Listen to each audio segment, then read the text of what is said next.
nome é professora Nathalie, sou professora de Biologia. Esse material é para aula de expansão do segundo ano. Então, é a segunda aula sobre divisão celular. Qual que é o objetivo dessa aula? A gente vai rever algumas coisas básicas, alguns conceitos fundamentais, né? Para a gente poder entender o processo de divisão chamado meiose. Então, anteriormente a essa aula, a gente estudou a mitose, que é um processo de divisão celular usado quando uma célula que tem uma célula do isene, uma célula diploide, que tem o total de material genético da espécie e gera duas células também diploides. Nesse processo de divisão que a gente vai estudar hoje, a meiose, que a gente vai aprofundar hoje, nós temos uma célula do isene, né, que gera quatro células N, né, uma célula diploide que gera quatro células haploides por meio de de um processo que a gente consegue dividir em duas grandes fases, mas a gente vai ver cada coisa a seu tempo. Então, o primeiro objetivo é revisar os conceitos básicos ali ligados à mitose, que foi o que a gente viu na aula anterior, e alguns conceitos para a gente entender esse conteúdo.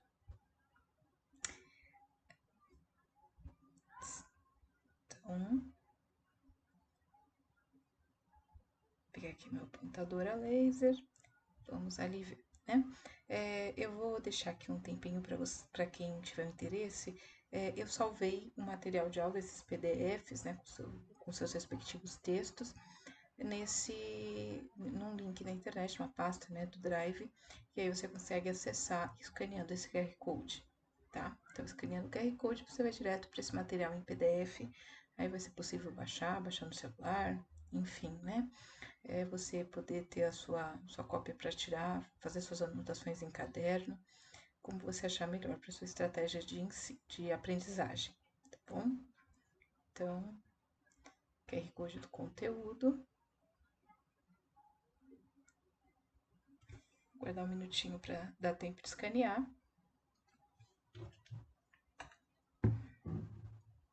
Vamos dando aqui sequência. Os conceitos prévios, né, que alguns que a gente já viu na aula passada, para falar de divisão celular como um todo, tanto os processos de mitose quanto meiose. Primeiro é a gente lembrar o que é o cromossomo. O cromossomo, esse novelinho aqui de DNA, né, que é uma estrutura que contém o DNA associado em proteínas que a gente chama de histonas, tá bom?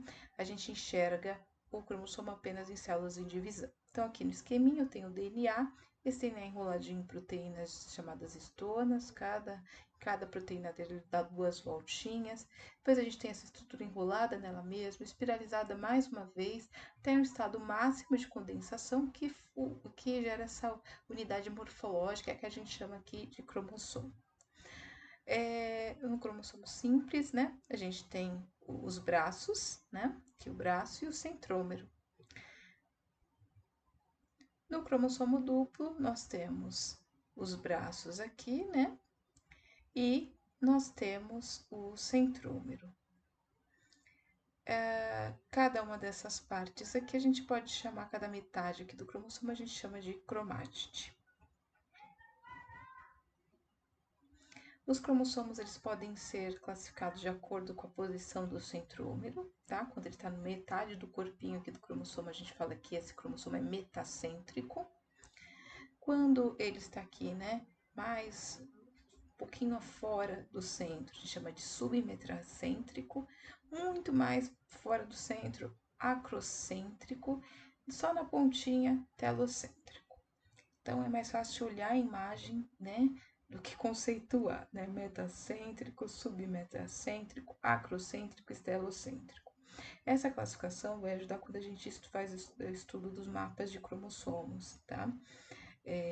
Para, por exemplo, verificar a presença de síndrome, de aneuploidias, né? De variações no número de cromossomos. Outro conceito importante, né, que a gente vai utilizar a palavrinha aqui, são cromossomos homólogos. O que são esses cromossomos homólogos? Eles têm o mesmo formato, o mesmo tamanho, e nas células diploides eles vão estar sempre em parzinhos, tá bom? Então, aqui a gente tem célula diploide, olha, dois pares de cromossomos com o mesmo formato parecido, e aqui a gente tem na célula haploide, que não existem esses cromossomos em parzinhos, então não há cromossomos homólogos. Esses parzinhos nós vamos chamar de cromossomos homólogos. Aqui a gente tem outro parzinho, né, cromossomos homólogos em células diploides, e aqui os cromossomos de uma célula haploide. Percebam que aqui eu tenho um parzinho, aqui eu tenho ele sozinho, tá? Diferentes cromossomos com diferentes classificações, tamanhos, tá? Tanto o tamanho quanto a posição do centrômero são importantes para a gente saber a qual par, né, pertence este cromossomo. Então, nas células haploides não existem cromossomos homólogos, ou seja, não existem cromossomos nessa situação de parzinho.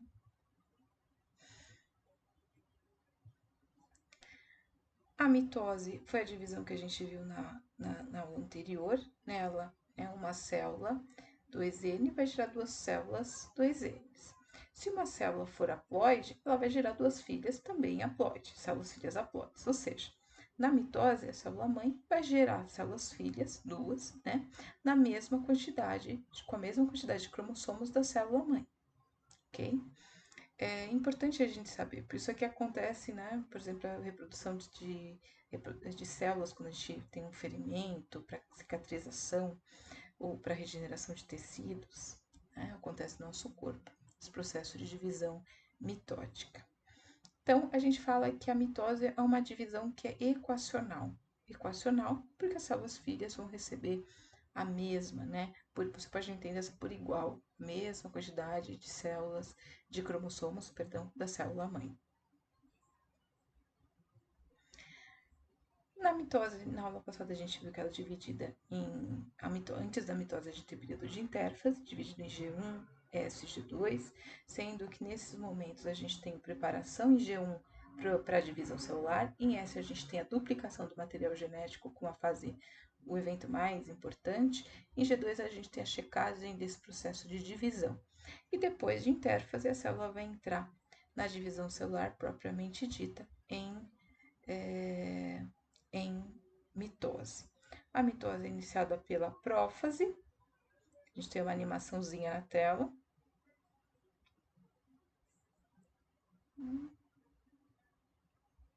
Na prófase a gente fica evidente a presença dos cromossomos. No início da prófase existe a presença ainda do envoltório nuclear que vai se desfazer no final da prófase. Na metáfase, os cromossomos se organizam na placa equatorial da célula.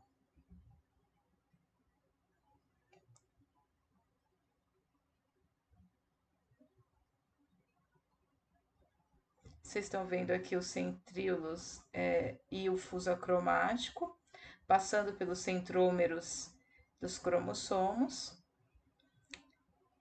E aí, na próxima fase, que é a anáfase, a gente vai observar o encurtamento dessas fibras do fuso acromático e a separação das cromátides irmãs.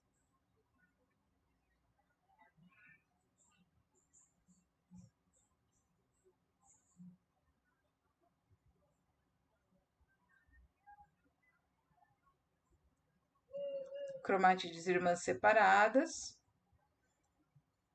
As fibras do fuso acromático vão começar a se retrair, separando esses cromossomos filhos, né? Esses cromossomos que são idênticos, têm a mesma, são cópias de material genético. Aí avançando, né? A gente tem a telófase, em que os envoltórios nucleares são reconstruídos.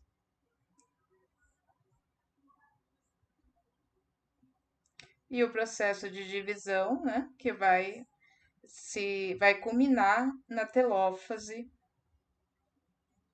com a constrição do citoplasma e a separação em duas células filhas.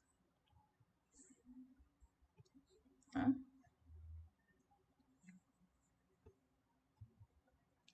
Então, créditos da animação. Nós vimos essas quatro fases: prófase, metáfase, anáfase e telófase. Eu não vou repetir tudo aqui da última aula, porque a gente já já esmiuçou cada etapa desses processos, mas aqui a revisão cabe porque a gente vai rever algumas coisas, algumas dessas ideias a gente vai ver aqui, a gente vai revisitar para entender o processo de meiose, tá bom? Então, vamos lá. Primeiro, para poder diferenciar a mitose da meiose, a mitose a gente tinha visto que ela serve para crescimento e generação de tecidos, cicatrização, formação de gametas em vegetais. Em animais, a formação de gametas vai ser feita por outro processo que a gente vai aprofundar hoje, que é a tal da meiose. E a formação de gametas em animais por partenogênese. O que é partenogênese? São algumas espécies em que a gente só conhece fêmeas e que geram filhotes para um processo de clonagem. Né? A fêmea faz cópias de si. Um exemplo é o escorpião amarelo e a pulga d'água, que usam esse processo de reprodução. Divisões do zigoto durante o desenvolvimento embrionário. Então, da primeira célula até constituir um indivíduo pluricelular, né, como nós, a gente tem sucessivas mitoses. A meiose, né, que é o nosso foco de hoje, ela é uma tipo de divisão celular em que a célula-mãe, sempre 2N, com cromossomos duplos, né, origina, através de duas divisões sucessivas, 4 células filhas contendo a metade do número de cromossomos da mãe. Esse resuminho aqui é muito importante anotar, tá? Então, eu tenho uma célula 2N que vai gerar, a partir de duas divisões sucessivas, 4 células filhas haploides, tá? 2N diploide, células haploides com metade da quantidade de cromossomos da célula-mãe.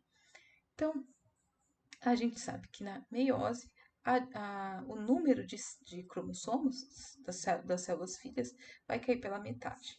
Então, a gente consegue dividir a meiose em dois grandes momentos, tá? A primeira divisão é a fase reducional, que a célula 2N vai gerar duas filhas, uma célula diploide vai gerar duas filhas, células filhas haploide, uma célula com total de material genético da espécie, vai gerar duas células filhas com metade dessa carga genética. E a fase equacional, em que cada uma dessas células haploides vai gerar células filhas também haploides, com a mesma quantidade de genes do que essa célula aqui intermediária, tá? Então, a gente vai ter duas grandes divisões, duas grandes etapas nesse processo de meiose. A meiose, né, ela começa ali, a gente tem uma célula que não está em divisão, está em intérfase. Na intérfase, assim como lá que a gente viu na mitose, existe antes da divisão celular a duplicação do DNA, tá? E depois a gente tem as etapas da meiose propriamente ditas, com aquelas duas grandes divisões. A primeira divisão reducional, que vai ser representada aqui nos slides por R, e a segunda divisão representada por E, de equacional, tá? Então, vocês vão ver que o nome das fases se repetem. Lembra do prometa, ana, telefonar, para lembrar de prófase, metáfase, anáfase, telófase. A frasezinha, se a gente coloca pró-fase, metafase, anafase, telofase, prometa, ana, telefonar, nos ajuda a lembrar em ordem dessas fases. Só que aqui, diferente da mitose, a gente tem prófase 1, metáfase 1, anáfase 1, telófase 1, quando a gente fala da primeira divisão, que é a reducional. E a gente vai ter a prófase 2, metáfase 2, anáfase 2 e telófase 2, quando a gente fala da fase equacional, tá? Na divisão equacional. Muito bem. A fase de prófase é a mais longa, e a gente também subdivide, tá? Em outras subfases, 5 subfases. A primeira, leptóteno, segundo, zigóteno, terceira, paquíteno, a quarta e muito importante, diplóteno, que é onde vai acontecer um processo chamado de crossing over, tá? Que é responsável por aumentar a diversidade, né, de características nas reproduções sexuadas, então ela gera variabilidade genética dentro da espécie a partir de um pool gênico, de um conjunto de genes que já existe, e a diacinese, tá? Então, prófase 1 vai ter essas subfases. Existe uma frasezinha para a gente lembrar delas, que é linda zebra pastando durante o dia, tá? Para lembrar. Linda, para lembrar do leptóteno, que vem antes da zebra, zigóteno. Pastando, para lembrar do paquíteno. para lembrar do diplóteno, durante o dia, né? Para lembrar dia de diacinese. Para a gente lembrar das subfases da prófase 1 em ordem, tá? Então, a gente tem aqui o jeitão, né, dessas subfases. No leptóteno, a gente tem a separação dos centríolos aqui, né? Centríolos sendo separadinhos. No zigóteno, a gente tem o emparelhamento dos cromossomos homólogos, aqueles cromossomos que ficam em parzinho. No paquíteno, a gente tem a formação das tétrades ou bivalentes, tá? O pareamento aqui dos cromossomos. No diplótemo, a gente tem a formação de quiasmas. Então, percebam que aqui a gente tem os cromossomos se organizando, vão se organizar em parzinhos. Esses parzinhos que vocês estão vendo têm o mesmo formato, mesma posição, mesmo tamanho, mesma posição de centrômeros, enfim. Aqui em diplóteno, eles vão trocar pedacinhos entre si, vai acontecer o processo que é crossing over. Literalmente, essa perninha vai cruzar em cima da outra e elas vão trocar pedacinhos entre si, pedacinhos de informação genética. Então, se a gente for parar para pensar aqui, eu tinha aqui, antes desse processo, essa cromátide igual a essa igual a essa. Tá vendo? Tudo cinzinha, cinzinha, pretinho, pretinho. Quando acontece o processo de crossing over, eu vou ter uma toda pretinha, outra pretinha e cinza, tá? Ó, cinza, pretinha, cinza de novo. Pretinha, cinza, pretinho de novo. Aqui a cor, ela nos ajuda a entender de uma maneira didática que aqui houve troca de material genético. Então, cada uma dessas perninhas aqui do cromossomo já não tem mais a mesma informação. Já gerou aqui, a partir do mesmo conjunto de informações, informações diferentes. Então, a gente aumentou aqui a diversidade a partir de um conjunto de genes que a gente já possuía, tá? Isso é muito importante. Por isso que a gente destaca aqui em vermelho o diplóteno, que é nessa fase, né, da primeira divisão, na prófase 1, em que a gente tem esse fenômeno de crossing over, que é muito importante para a gente entender a diversidade, porque o mesmo casal, por exemplo, papai e mamãe, podem gerar tantos filhos diferentes entre si, né? Pela formação diferente de gametas, depois pela chance de combinar diferentes conjuntos, né, de genes do pai e da mãe. Então, a gente tem aqui, né, no paquíteno, retomando a formação das tétrades bivalente ou tétrade ou bivalente, e a gente tem aqui no diplóteno a formação dos quiasmas, que a gente consegue ver esse processo em que um pedacinho de um cromossomo cruza sobre o outro e existe essa troca de informação entre esses cromossomos que estão duplicados e pareados. No final do processo, né, dessa prófase 1, a gente tem esse resultado a partir das permutações. Então, a gente tem cromossomos modificados, com maior diversidade de informação. Então, a primeira subdivisão, né, da meiose, a gente saiu de prófase 1, a gente vai para metáfase 1. Na metáfase 1, a gente vai ter esses cromossomos homólogos organizados aqui na placa equatorial. Perceba que aqui a gente está falando de cromossomos homólogos, tá? Quando a gente for para a metáfase 2, você vai ver que a gente não vai mais falar de cromossomo homólogo. E aqui os centríolos que já estão no polo das células vão começar a retrair essa fibra do fuso para separar os nossos parzinhos de cromossomos homólogos. Então, aqui os cromossomos estão pareados, um aposto ao outro, presos na fibra do fuso acromático, na placa equatorial da célula, no equadorzinho da célula. Na anáfase, aqui as fibras do fuso vão começar a encurtar e os cromossomos homólogos vão ser separados, tá bom? Então, a gente tem aqui a separação do cromossomo homólogo duplicado. Lembrando que cada cromossomo vai se separando aqui, tá? Todos os cromossomos vão se separar de maneira independente. Os cromossomos homólogos se separam, cada um vai para um polo da célula, tá? Mas não existe a divisão do centrômero. Perceba que o centrômero aqui está íntegro, tá? Os centrômeros estão aqui em azulzinho mais claro, em evidência. Na telófase 1, então a gente viu aqui a anáfase, né, com a separação dos cromossomos, e agora a gente vai ver telófase 1.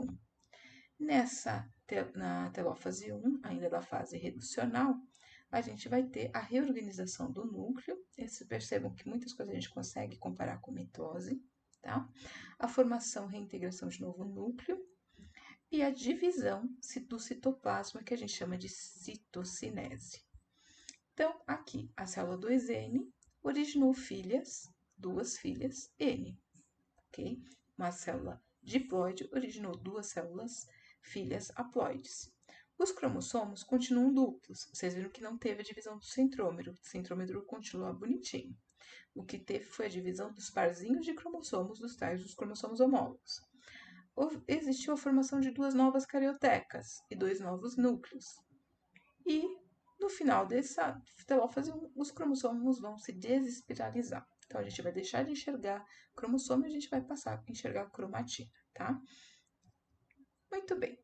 Terminamos a primeira fase, a primeira grande divisão, a gente vai para a segunda divisão da meiose, em que a gente vai repassar de novo por prófase, metáfase, anáfase, telófase, só que agora é prófase 2, metáfase 2, anáfase 2 e telófase 2, tá bom?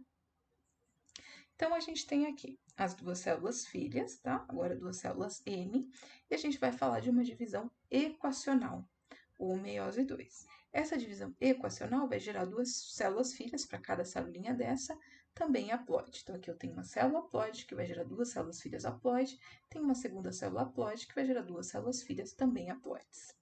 Então, a gente tem aqui, nessa bela fase aqui, a duplicação dos centríolos, né? Aqui, formando de novo a fibra do fuso, vão começar a migrar para até chegar aqui no polo da célula. Os cromossomos que se desespiralizaram na telófase 1 vão voltar a se espiralizar, formando, a gente vai voltar a enxergar cromossomo, e a carioteca vai ter que desaparecer de novo, tá bom? Então, repete-se aqueles marcadores que são bem característicos da prófase. Na metáfase 2, lembra, na metáfase, os cromossomos ficam na metadinha da célula, né, na placa equatorial.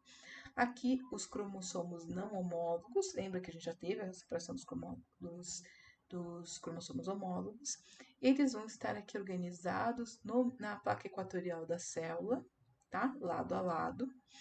E nessa fase de metáfase, na verdade, sempre que a gente quer ver cromossomo, a gente vê a metáfase é a melhor fase para a gente enxergar, porque é onde eles atingem o máximo de espiralização, tá bom? E aqui a gente está preparando para entrar na próxima fase, que é a anáfase. Na anáfase, as cromátides irmãs vão ser separadas. Então, até aqui a gente falava de cromossomo, lembra? Os cromossomos estavam unidos e agora a gente vai separar as cromátides, tá bom? Enquanto na anáfase 1 a gente teve a separação dos cromossomos homólogos, na anáfase 2 a gente vai ter a separação das cromátides irmãs. Encurtamento da fibra do fuso, indo cada conjunto aqui, né, de cromátides para um dos polos da célula. Então, cada cromossomo vai originar duas cromátides irmãs, tá? E os cromossomos são os cromossomos simples, né? Que aqui no material está sendo colocado como sinônimo de cromátide irmã, e eu vou chamar de cromátide irmã para não gerar uma confusão. Cada cromátide irmã vai para um polo da célula para organizar, né? E mais tarde ser herdado por cada uma dessas células filhas. Então, na telófase 2, a gente vai ter, aqui a gente está tendo o produto da divisão de duas células, a gente está enxergando ao mesmo tempo, tá? Então, a gente vai ter a produção final de 4 células filhas com núcleos haploides, tá? E que vai culminar a telófase 2 com a citocinese, a divisão da membrana citoplasmática, separando aqui 4 células filhas. Então, lembrando, cada uma dessas células que a gente estava vendo se dividir, originou 2 células filhas. Cada uma dessas células vai ser uma célula haploide, então com metade do material genético da célula-mãe original, aquela, né?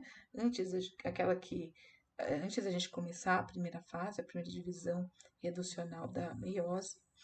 E aqui a gente, de novo, tem aquela característica de telófase, em que reaparece a carioteca, o núcleo se reorganiza, surge novamente o nucleolo, que é uma organela celular, tá? E os cromossomos normalmente vão se descondensar, formando a cromatina, né?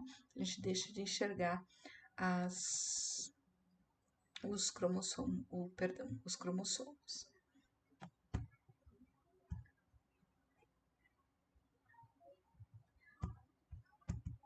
Deixa eu passar aqui para a próxima. E as finalidades da meiose, né? Para a meiose, ela é um processo importante, né? No caso da meiose reducional, ela serve para a formação de gametas em animais. Então, no caso da espécie humana, gameta feminino, o óvulo. No caso do gameta masculino, o espermatozoide. E a formação de esporos nos vegetais. Esporos são estruturas de reprodução assexuada nas plantas, tá? E a gente tem aqui a comparação, né, de mitose e meiose. Na fase aqui, então, a gente tem os cromossomos homólogos, 2N, né, a duplicação dos cromossomos, que houve duas cópias de DNA, né, que acontece na intérfase, os cromossomos ficam duplos. Depois a gente tem a separação na fase reducional da meiose em cromátides irmãs, né? E essas cromátides irmãs, que na fase equacional vão se duplicar, né? Cada célula filha se duplica em duas fases. Então, a gente tem aqui a fase equacional, e cada célula filha herda a mesma quantidade de cromossomos da célula mãe, e aqui a fase reducional, que uma célula com duplo de material genético gera 4 células filhas. Então, aqui eu tenho um processo de mitose, tá?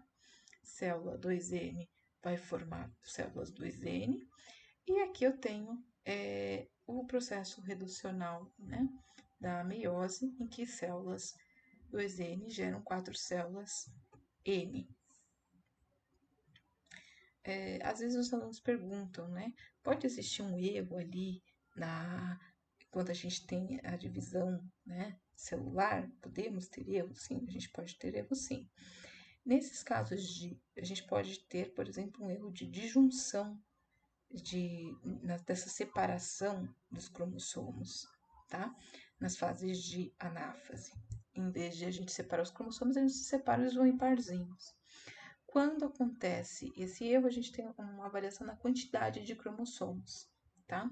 Que a gente chama de aneuploidias. Aqui a gente tem um esquema com todos os cromossomos, conjunto de cromossomos de um homem, 2N, né? Então, 23 pares de cromossomos, vocês vão ver que eles são organizados por tamanho. E a gente tem um último par aqui que é diferente, né? Não tem cromossomos do mesmo tamanho, que são os tais dos cromossomos sexuais. No caso do homem, que é o pai aqui na representação, um cromossomo grandão é o X, tá? Que esse homem recebeu da sua mãe, e o Y que ele recebeu do seu pai, tá? Então, um homem típico tem 43 cromossomos, 46 cromossomos em 23 pares, sendo que um desses pares é o par sexual, formado por um cromossomo X maior e o cromossomo Y menorzinho. A mulher é formada por 46 cromossomos organizados em 23 pares, tá? Então, a gente tem aqui os cromossomos homólogos em parzinhos, e um par sexual composto por XX. Mas aqui vocês percebem que, diferente do homem, a mulher tem o mesmo tamanho, que a gente herda dois cromossomos X. Um veio da mamãe, pelo óvulo. Mãe sempre dá o que tem, como a gente só tem X, nós mulheres, nós sempre damos o nosso óvulo o cromossomo sexual X. Quem determina sempre o sexo do bebê é o homem por meio do espermatozoide, que o contribui com X, vai formar uma mulher, né? O sexo cromossomo feminino, ou vai doar um Y e vai formar o sexo cromossômico masculino, tá bom? Células reprodutoras do espermatozoide do homem vai ter 23 cromossomos, sendo formado por processo de meiose.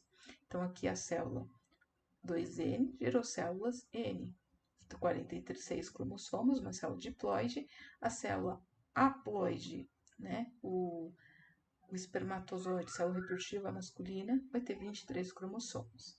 A mulher, no processo de meiose, né, vai gerar lá, a partir das suas células 2N, células N, células haploides, que são os óvulos. Na fecundação, junta-se 23 cromossomos do pai, 23 doados pela mãe, para formar um novo conjunto inédito cromossômico, aqui no caso, né, formou uma menininha, porque papai deu X, mamãe também deu X, tá bom? E uma menina típica, ó, todos os parzinhos bonitinhos presentes, 23 pares, ok?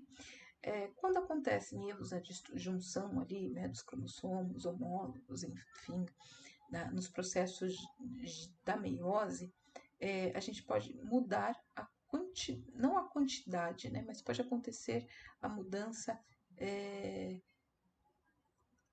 perdão, me corrigindo, pode acontecer a mudança na quantidade de cromossomos, que a gente chama de aneuploidia, tá bom? Em alguns casos, em algumas espécies, no caso da espécie humana, a gente tem mudanças euploidia, que é a duplicação ou triplicação da quantidade total de cromossomos, tá? Na espécie humana, isso não vai acontecer, as euploidias, mas podem acontecer as aneuploidias. Por exemplo, trissomia do 23 gera síndrome de Down, tá? Monossomias, quando a gente não tem a disjunção, por exemplo, de um dos cromossomos sexuais, uma pessoa, em vez de receber XX, recebe apenas um X, enfim. Quando a gente tem o conjunto total de diploide, no nosso caso da nossa espécie, 46, mais um cromossomo, a gente chama de trissomia. Quando a gente tem o total de material genético da nossa espécie, 46 cromossomos, mais 2, a gente chama de tetrassomia. Quando a gente tem a perda de um dos cromossomos, a gente chama de monossomia. Quando a gente tem perda de 2 cromossomos, né? Então, em vez de 46 menos 2, 44. 46 menos 1, 45, tá? Monossomia. 46 menos 2, nulissomia. E os exemplos aqui, né, de trissomia, no caso da síndrome de Down. Se vocês observarem aqui, aí eu tenho todos os parzinhos aqui, ó, normais, 8, 9, 10, 11, 12. Aí eu olho aqui, 21, 3 cromossomos em vez de um par, tá? Então, eu tenho aqui uma trissomia do par 21, ok? Aí, o que a gente tem ali, né? A gente tem as características do síndrome de Down, né? Que as feições de rostinho você já deve ter visto, tem uma alta propensão para desenvolver problemas cardíacos e outras características, né? Que a gente tem o quadro clínico do síndrome de Down e as feições são bem características, né? Desse rostinho, né? Da pálpebra mais caidinha. Então, a gente tem as características geradas por essa trissomia: baixa estatura, tendência à obesidade, os olhos oblíquos, mãos e dedos mais curtinhos, prega simiesca na mão, essa prega aqui que a gente vê no meio da mão, tá? É chamada de prega simiesca. Retardo mental, né? O quadro mental, tá? Pode ser muito variável, tá? Então, a gente tem pessoas com maior ou menor comprometimento da capacidade de aprendizagem. Homem geralmente vai ser estéril e a mulher fértil, tá? Então, os meninos com síndrome de Down não podem ser pais, as meninas com síndrome de Down podem ser mães. Uma outra aneuploidia, né? Acontece aqui, e vocês vão ver aqui de novo, né? Estudando aqui o cariótipo da espécie humana, vocês vão ver que aqui são todos parzinhos, até que a gente chega no que deveria ser o par sexual e a gente tem aqui uma trissomia, né? Nós temos aqui X, X, Y. Isso, né? A gente tem um ser humano que vai nascer homem, tá? Um homem, mas com a síndrome de Klinefelter. Esse indivíduo vai nascer, né, com uma estatura maior, ginecomastia, que é a presença de maminhas, né, de seios mais desenvolvidos, o quadril mais afeminado, né. Quando eu digo afeminado, a gente não entende isso como uma característica pejorativa, tá? Mas é uma característica que normalmente a gente vê em mulher, né, ter o quadril mais largo, a voz mais aguda, tá? Pode estar presente um atraso mental de leve a moderado. O órgão genital e os testículos são atrofiados e vai gerar esterilidade, ok? Então, essa é a síndrome de Klinefelter, sempre homens, tá? Vão ter essa síndrome. Uma outra aneuploidia, síndrome de Turner, gera sempre mulheres. Vocês veem aqui logo uma feição diferente aqui no pescoço, a gente chama isso aqui de pescoço alado, tá? Que era característico dessa síndrome de Turner. Na síndrome de Turner, vocês vão ver que a gente sempre tem parzinhos aqui de cromossomos. Chega no par sexual, que deveria ser um par, a gente tem um único cromossomo, tá? Então, a gente vai ter aqui 44 cromossomos autossômicos e um sexual, 45 cromossomos no total, tá? Aqui em Klinefelter a gente tinha 44, 45, 46, né? 47, um a mais. Em síndrome de Down também, né? 45 mais 2, 47 cromossomos, um a mais. Nessas duas síndromes aqui a gente tem um cromossomo a menos, tá? No par sexual. Características dessas mulheres vão ser baixinhas, vão ter tendência à obesidade, este pescoço alado, maior presença de pelos no corpo, né? Vão ter um comprometimento intelectual moderado, né?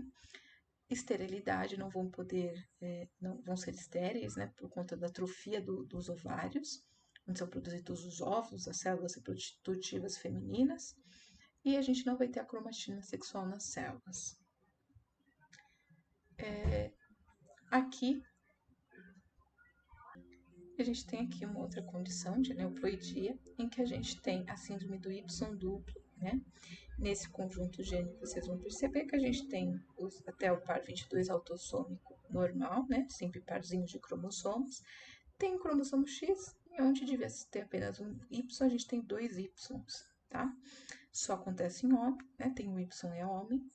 Os homens, se você olhar fisicamente, você não vai ver uma diferença física desses homens quanto um homem XY, um homem com 46 cromossomos, tá? Mas você vai ter homens que normalmente têm, esses rapazes que têm a síndrome do duplo Y, um crescimento mais acelerado na primeira infância. São homens normalmente mais altos, que produzem mais testosterona, porque produzem mais testosterona, vão ter mais facilidade em ter crises de fúria, tá? Lembrando que testosterona no homem, ele é ligado à luta pela sobrevivência, maior força física, a maior estatura em relação à mulher, maior quantidade de acne na adolescência, também ligada a essa carga maior de hormônios sexuais masculinos. E esse aumento de testosterona ele pode ser um fator contribuinte para uma inclinação antissocial, né? Uma maior agressividade. Entre criminosos doentes mentais, a frequência chega a 3%, tá? Aqui, então, a gente tem, né, uma maior incidência entre pessoas com comportamento sexual, comportamento criminal dentro dessa síndrome. Quer dizer que todo mundo tá preso? Não. Quer dizer que todo mundo que tiver essa síndrome vai ser uma pessoa criminosa? Não, tá? Mas existe uma maior tendência a comportamentos antissociais e agressividade. Que, claro, né, o que vai determinar o comportamento dessa pessoa, além da carga genética, é o meio onde ela estiver, né? Se ela for criada dentro do ambiente que ela possa lidar com essa situação, entender essas inclinações, trabalhar seus impulsos, suas emoções negativas de uma forma positiva, essa pessoa não estará fadada, né? Num determinismo genético, estará fadado a uma vida criminosa, tá bom? A gente nunca pode entender dessa forma. E temos também o caso de mulheres que têm mais cópias do X, né? O caso aqui do triplo X. Então, nesse caso, mulheres que são chamadas de triplo X ou super fêmea, né? Só acontece em mulheres. O cromossomo vai ser 44 cromossomos autossômicos, né? E em vez de ter um par sexual, vai ter XXXX, tá? Ignorem aqui esse Y, não está correto aqui, tá? Na imagem. Seria apenas os 3X. Vão gerar mulheres com a estatura geralmente acima da média, que vão apresentar a genitália e mamas subdesenvolvidas, desenvolvidas menos do que esperado, tá? Apresentam um certo grau de comportamento, de comprometimento mental, vão entrar na puberdade muito antes, né, do que a média da população, mas são férteis, tá? Então, a gente vai ter aqui, diferente do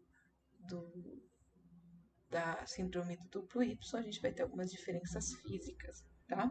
Que a gente consegue observar nessas mulheres, as superfêmeas, a síndrome do triplo X. Enfim, esse era o objetivo da aula de hoje. Lembrando que quando vocês clicarem no QR Code, vocês vão ser levados para esse material. Lá vão poder fazer suas anotações, tá bom? Espero que ajude aí o material de aula. Obrigada.